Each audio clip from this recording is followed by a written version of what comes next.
In 2019, after 15 years in banking, I found myself covering a business line, asking myself the question, how do we build high-performing, resilient, and adaptable teams who thrive in times of change?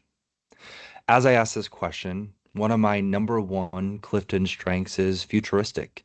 It means that I need to have a vision of the future to understand where we're going so that I can work backwards from there to figure out where we should begin that journey. As I started looking at the macro trends, the future of the workforce, two things stood out to me. The first was that there was a shift happening in the workforce. We were starting to move away from what we call a machine paradigm of business. You know that as top down, hierarchical, command and control type of leadership. And we were moving towards something that we call today the living systems paradigm of business. Simply put, this is our way of understanding that humans are a species. They are in the animal kingdom. They are biological. And if we can understand the species and what it needs, then we can give it the right thing so that it can adapt, thrive, and be resilient in times of change like we see nature do. So the shift is happening. The other thing that we noticed is that by 2025, the reporting was saying that 75% of the workforce was going to be millennials and Gen Zs. Now, this was important because from an end user design perspective, we had to learn with each new generation, humans learn. We grow. We have new insights about what it means to be human. We have gained greater context of what it looks like to be a part of this world that we've all ended up on. And with those lessons, we need to be able to apply them to the workforce today. And then I wanted to see who are the teams that are doing this today. You always have people that are leading the pack. So where are we seeing this? And as I started looking at the research to figure out who are the teams that are doing this today, I found a reoccurring phrase used to define these teams. This phrase was used for teams like Greg Popovich in the Spurs, a basketball team, or SEAL Team 6, the team that got Osama bin Laden, or Pixar, a creative company, or Zappos, a shoe company. And the phrase used to describe these teams was that they had a hive mind. And as I went to Google to try to figure out how do we create a hive mind inside of our organization, all I found was a bunch of Beyonce quotes, how to join the beehive. So I decided to go directly to the source. I decided to start reading about honey beehives. In fact, you see my first bee book right behind me, The Mind of the Bee. And as I took a journey inside of the hive, I gotta share with you some of the things that made me feel alive. The first was that the queen leads from the center, the leader, the model of leadership. She releases pheromones that create safety and belonging. Because she creates safety and belonging, you see teams that are purpose driven. They have pathways to mastery. They are autonomous. You see, they are interconnected, interdependent, and self forming. You'll notice departments, but no silos. You see that across every continent in the world, bees speak a common language. And most fascinating of all to me is that when you and I look at a beehive, we see a cluster of chaos. But if you look at it from a bee science perspective, you see unique individual personality expressions. You see strategic thinking themes where bees go out, gain new insights, come back and share those insights with the collective, elevating them from an evolutionary perspective. You see high executing bees that are creating efficiencies in the hive. You see high relationship bees holding us all together, and high influencing bees leading us in new directions. So, of course, I was electrified by this insight, but you're already realizing the problem, I'm sure, that we are not bees and workplaces are not hives. So, what the heck, Chad? Trust me, I know. I was the last person who would have expected to find myself researching the honey beehive. Now, I was really fortunate at the time because, as I mentioned before, I worked for the fifth largest bank in America, and I had access to tremendous resources. I was able to partner with our PhD anthropologists and organizational psychologists to really take these insights, these behavioral attributes that we see in the hive, and pull them out to create a framework inside of organizations that gets us to those behavioral attributes uh, without trying to be bees. And as we started working together, we were able to create a framework. And wouldn't you know, the framework came just in time because March of 2020, as we all know, became a massive time of change. Working at a bank, we had to distribute the Paycheck Protection Program. Our workforce completely refocused its effort to do this one thing that it had never done before, and then it needed to emerge on the other side to get back to business as usual. Only, can we all just say it? It is not business as usual. We're not doing the same old thing anymore. So we needed to figure out how to adapt and be resilient and be high performing in this time of change. The long story short is it worked. It worked so well that by the end of 2021, after we had fully implemented this program, I was getting called from leaders all across the nation asking about how they might implement this programming. And then, I'm not going to lie to you, 2022 ended up being a year that felt magical. It started by me getting a call from my boss letting me know that our team was being ranked amongst the top 1% in the company because of this framework that we had created and its efficacy across a national organization like a bank, a rigid bank. And then in March of 2022, I got a call from a friend who worked for a Fortune 500 company wanting to do aspects of the work that I had done at the bank. I did a little pro bono work with her team, left it, and I was about to rise up into my next state in my banking career. At this point, it was 17 years in banking. But then something unexpected happened. The work that I had done with this team took off so much that their national sales director asked me to put together a proposal to scale the program nationally. It was a pinch me moment. I had to make a choice. Would I take a leap into an entrepreneurial journey because the job was too big? I couldn't do a side gig. Or would I stay and continue to ride the wave of the corporate ladder? But of course, I took the leap of faith. And in 2022, Modern Monk Consulting was born in July. And then finally, at the end of the year, I was called on a Thursday from our local NBA team, the Portland Trail Blazers, asking me to come to the stadium that Saturday where they were going to award me with their Portland Trailblazer Hometown Hero Award for my ability to unite teams so that they can focus on things that matter. I'm so excited that you all are coming together to talk about strengths. Strengths, as you'll find in this story, have become the foundation to everything that I build with teams. As you all come together today and in the future to talk about strengths or really anything else, I want to offer you a framework for this conversation, a paradigm of the moment, how you should think of yourselves in the context of this conversation. And that's through remembering this. The first thing, you are co creators of a moment. This moment is meant for you to get to know each other a little bit better, to give you a voice to be able to have language to talk about who you've always been. And when we start talking about ourselves, I find three guiding principles are helpful. The first is that you are vulnerable. That's really hard. When we're talking about ourselves, we're taught to be armored up in life.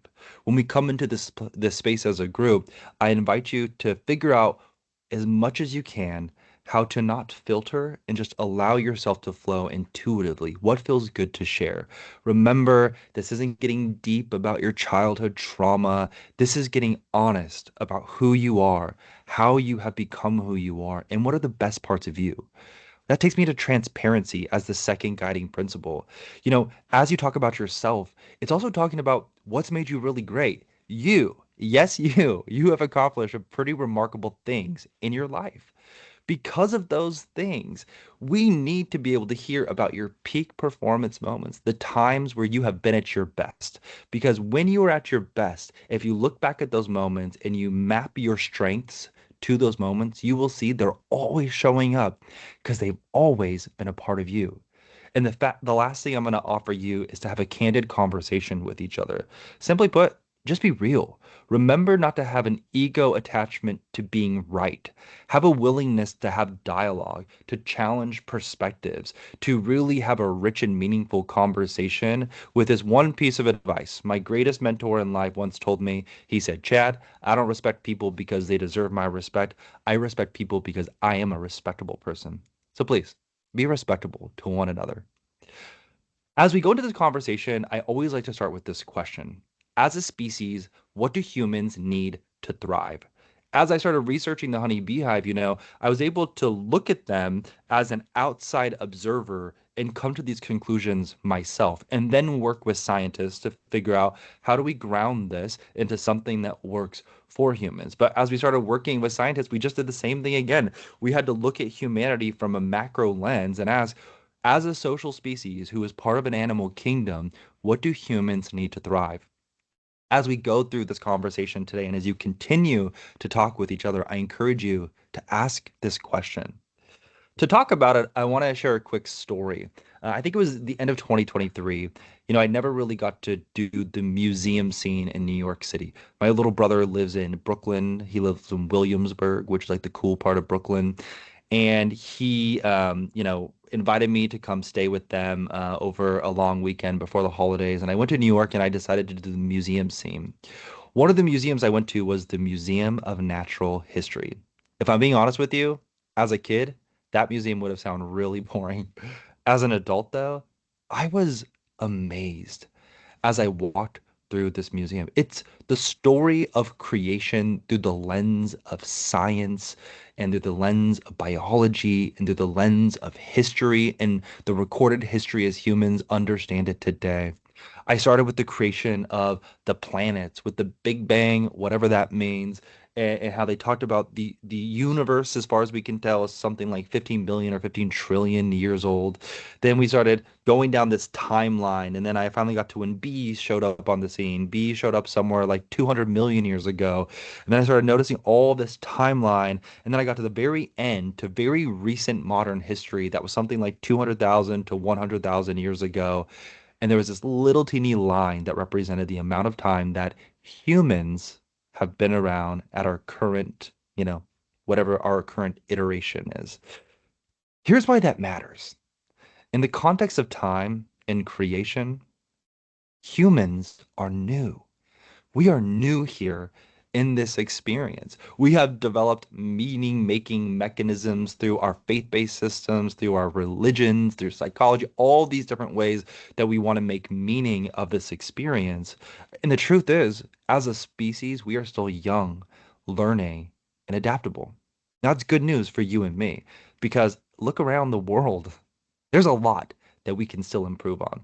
But also, look around the world. There's so many remarkable things that humans have done. We are the best thing going around here, and our greatest opportunity is to become conscious about what we are, what our purpose is, and how we can be our very best as individuals and as a collective.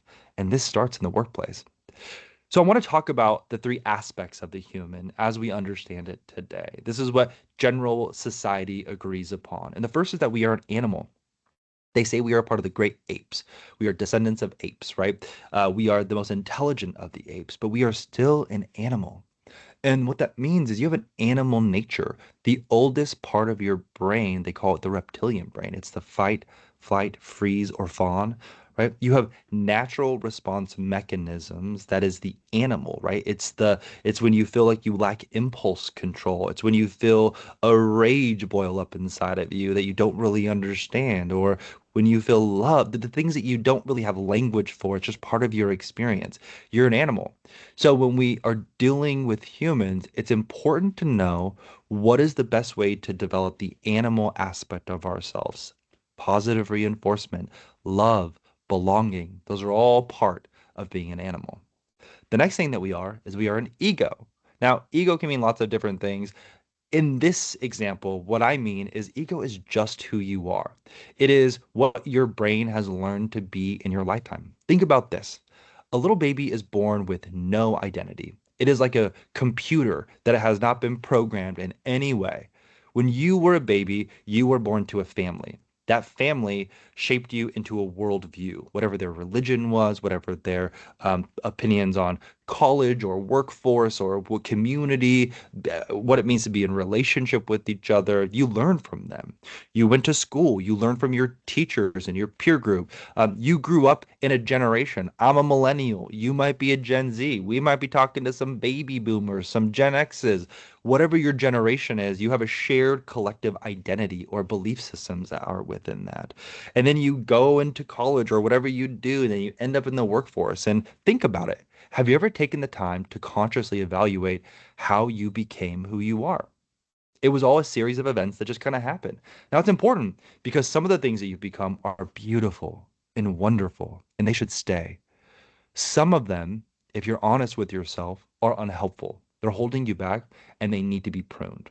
So as we go through this work on this journey, it's important for you to be able to be a mirror for yourself. The last thing I'll say that we don't usually talk about in corporate training, but let me, soften the blow a little bit. Don't worry, we're not talking about religion, but I do want to talk about spirit because catch this. Do your own research, but something like 75% of the world's population is a part of one of the top five religions in the world.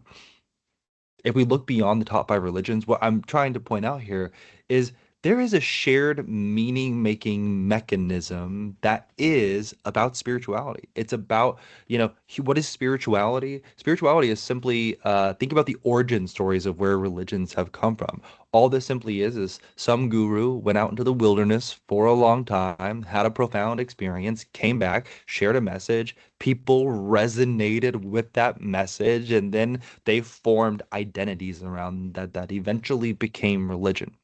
Forget religion for a second and think about what are the core messages. A fascinating study that you might try for yourself is to have one of your AIs, whether it's Claude, ChatGPT, or Gemini, cross-examine the top five world religions and ask it, what do they have in common?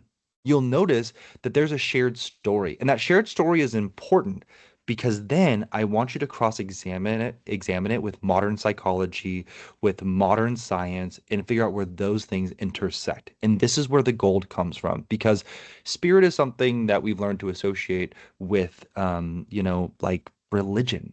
But when you do this cross examination, what you'll learn is if we remove the religious aspect of it, there is something that humans have been creating language for far before we ever created science, and it's our oldest meaning making mechanism. And if you can understand what that is, then as we work as humans together and we can define that part of ourselves, it reminds you that you are part of an interconnected whole that is a species. And there are some key things that we have agreed upon that have become a common language across the globe. And learning these things will expedite your ability to be engaged and thrive personally and professionally, far beyond most people. So, last thing I'm going to say before I start talking about the strengths of it all, I want to offer you one shift in perspective, if I can. And I'm going to start by talking about a man named Adam Grant. Adam Grant is an organizational psychologist. Simply put, he studies what makes organizations and the people within organizations work really well together. And one of the books he wrote is called Think Again. And in this book, he did research to understand what happens when you, as a human, and I, as a human, are introduced to concepts and ideas that are somewhat oppositional to how we were raised. Because remember, you were raised in a very specific way to emerge with this ego identity. And oftentimes, when we're introduced to something that is different than what we've understood in the past, it comes up against a belief system, often subconsciously. We don't even realize that it's happening because these are deeply rooted belief systems, but it comes out in a reaction. And the reaction comes out in one of three ways. And I'm sharing these with you because it helps you recognize when it's happening inside of yourself and it offers you a different perspective should you want it.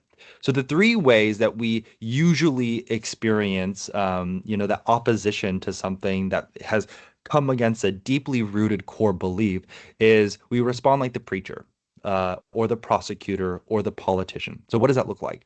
A preacher, when introduced to a new concept, for an example, and it's oppositional, isn't receiving the message because They have the message. They're here to share with you.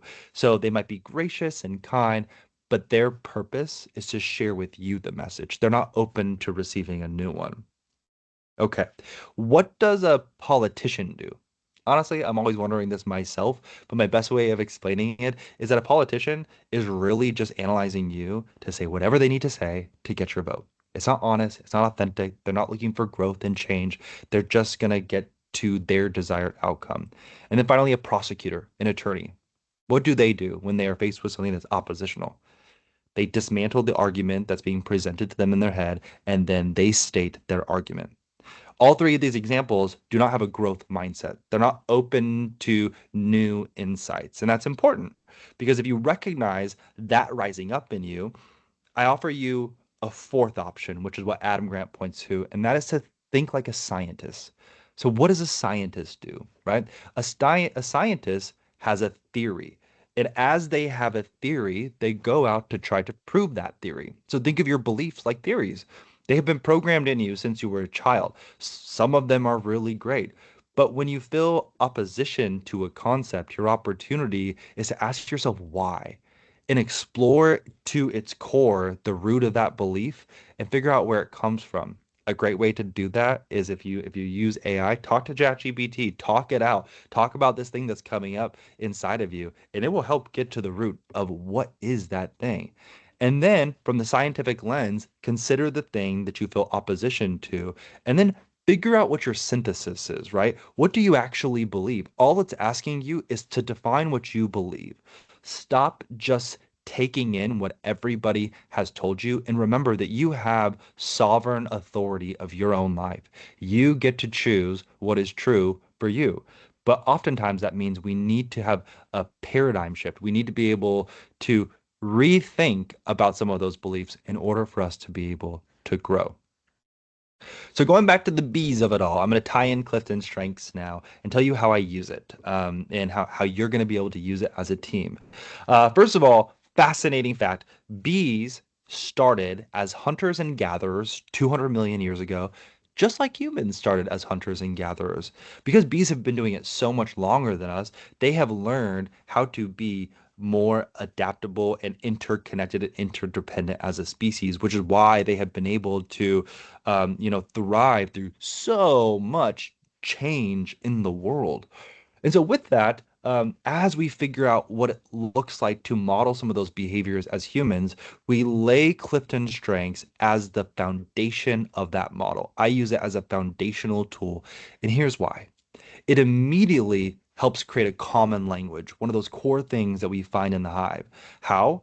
Is because we have a shared, agreed upon way of talking about who we are. Most of the time, you know who you are because you've become who you are, but we lack the correct language that we can mutually agree upon to express that.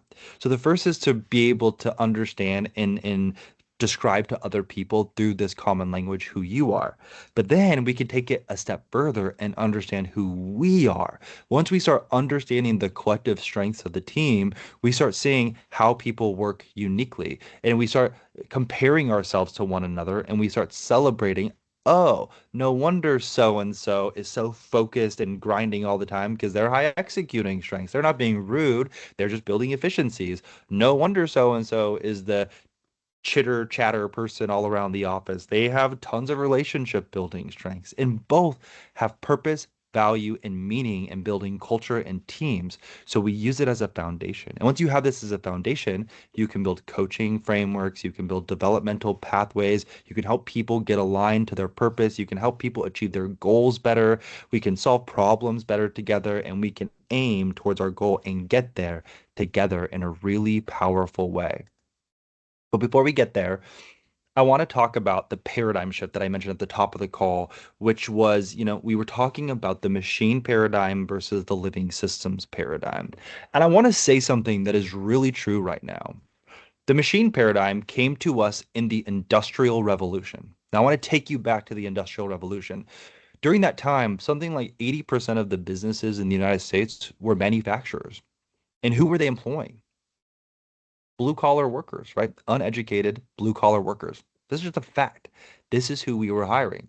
So we needed a system, a framework for business that worked well for that time.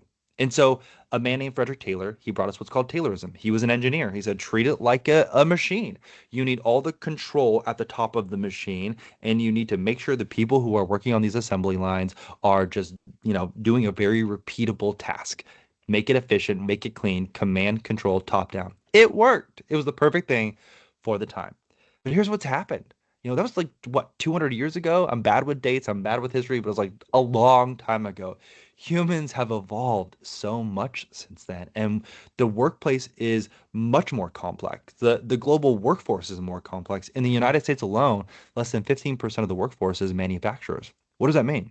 That means just like in nature, where you see so much diversity and complexity, there is a lot of diversity and complexity in the world today. And so, what that means is we need a system that responds more like biology or like a hive, that it can be adaptive and resilient because it is able to be more quick to change when we need to change. And as a small business, right, this is critical. We need to be so adaptive in the world today. So the difference is, everything comes back to how do we lead inside of organizations? Why do we need, the queen example in the hive releases pheromones that create safety and belonging? Why does psychological safety and belonging matter? It matters because as a social species, which is what humans are, we need to feel like we belong and like we are safe. And when we do, guess what happens? Your brain opens up.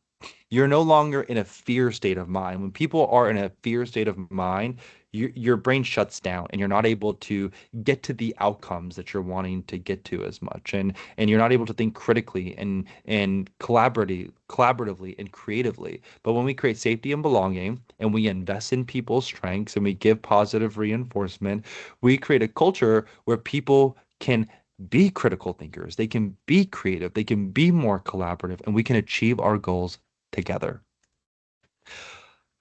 Last couple of slides, and then I'm going to send you all to do your activity together today. One of the largest worldwide research is done by Gallup, where they pulled data from 120 different countries after working with 300 of the world's largest organizations and spanning back 30 years worth of research. They were really trying to understand the future of workforce trends and figure out where our greatest opportunity in the workforce is today. And what you see on the screen on the right, where it says our future, this is exactly what those trends pointed to. What we learned from that study is that it's no longer good enough for us to just pay people well. Yes, pay people well, but people need to be aligned to their greater intrinsic sense of purpose. Intrinsic purpose simply means that you feel it. You understand the vision of your life. You know where you want to go. And when you're able to define it, whether you look at psychology, social science, spirituality, every one of those practices agrees that when you have a vision of where you're trying to go in your life and you feel it, you're much more engaged and you are powerful in getting it done. And then within organizations, if we can align those individuals who understand their purpose to the organizational purpose, brother, you better watch out. You're going to become an unstoppable force. That means we need to be developing people inside of our organizations, having developmental pathways, understanding, where people want to go in their life and supporting them in that development, helping them become more skillful and masterful in the way that they work within our organizations, which means we need to be a great coach. It's not good enough. The workforce doesn't want anymore someone just coming and, telling them what to do. We need a coach to unlock our critical thinking, to unlock our creativity, to help us see our potential and help us, align to our strengths, which happens through strengths investments, ongoing conversations, and remembering that as a human, it's not just about the work-life balance conversation is I don't even think the right way of saying this. It's whole life investment. As a human, I think of you as like five core priorities that you should have. You should invest in yourself. You should invest in your romantic relationship, whatever that means to you, your work, your friends and family, and your community. If you invest in all of those things, according to the study of the blue zones, the places across the world where we have the highest concentration of people who live past 100, those are the things that they invest in.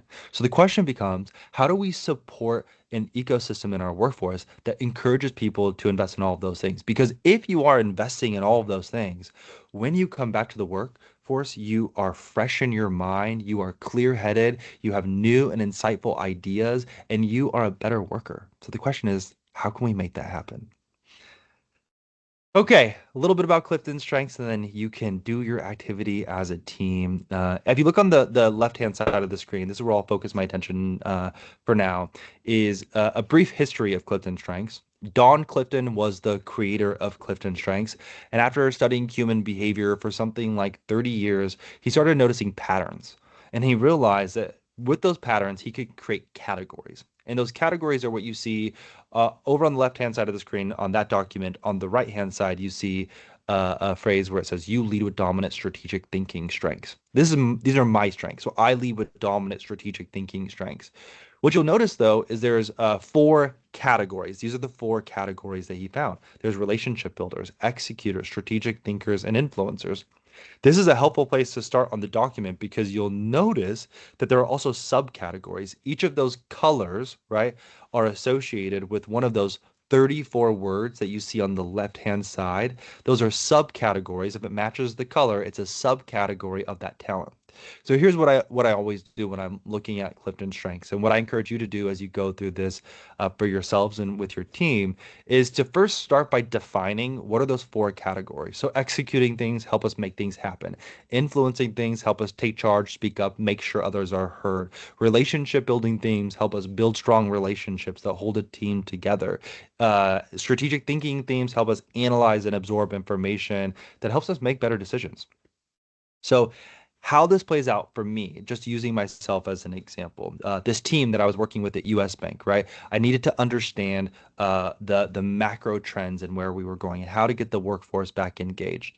Now, I'm high strategic thinking, which means I will slow us down so we can get the vision of where we're going and help us pivot where we need to pivot. But my leadership team that I was working with was high executing themes. A team that's high executing themes is about efficiency and getting things done quickly. So oftentimes, from a behavioral perspective, a team that's high executing wants to just keep on moving forward with the same old thing that we've always done. Uh, the tricky thing with this team is we couldn't do things in the same old thing that had always been done. We needed to do things in a new and different way. And that's where my strengths came in. I started with a vision of the future. I got really clear about what we defined as success. And then I worked backwards to figure out what do we need to start doing today? I use my learner strength to start researching the beehive. And then I use my individualization, my number one relationship building strength, to partner with the right person, an organizational psychologist in our organization, to figure out how to ground this work into a framework that could actually work today. And then my influencing themes took charge. Significance is an influencing themes that says a legacy is important to me. So this needs to be part of the legacy, the future vision that I have. And then self-assurance jumps in. We're blazing a new trail. I'm helping a team do something that we've not done before. So I take charge of that moment. I lead us in the direction. And then, responsibility is a get things done theme. It's an extrinsic motivator that says, I say, therefore I do. And it's like when I say I'm going to do something, that's going to take me to the finish line. So these are examples of how some of those subcategories show up for me. But as you go into this activity with your team today, I encourage you to look at each of these, understand the category, one of those top four that it fits within, and then figure out what does it mean to you. A couple other things I want to say about this really quick is the brain science. They say from ages 0 to 3, you have 90% of your brain development. By the time you reach age 25, you have full brain development. Here's why this matters. By the time you reach age 25, I want you to think of your top 10 strengths over on the left. These are like neural pathways that have formed in your mind. In other words, you have already created a mechanism for how you navigate life, how you take action, how you build relationships, how you strategic think.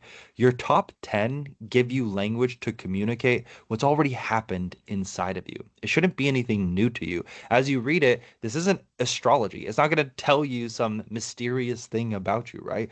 This is you just having language for what's already happened biologically inside of you. There's literally a physical transformation that your brain goes through as you're being raised. So this just helps you develop the language for that.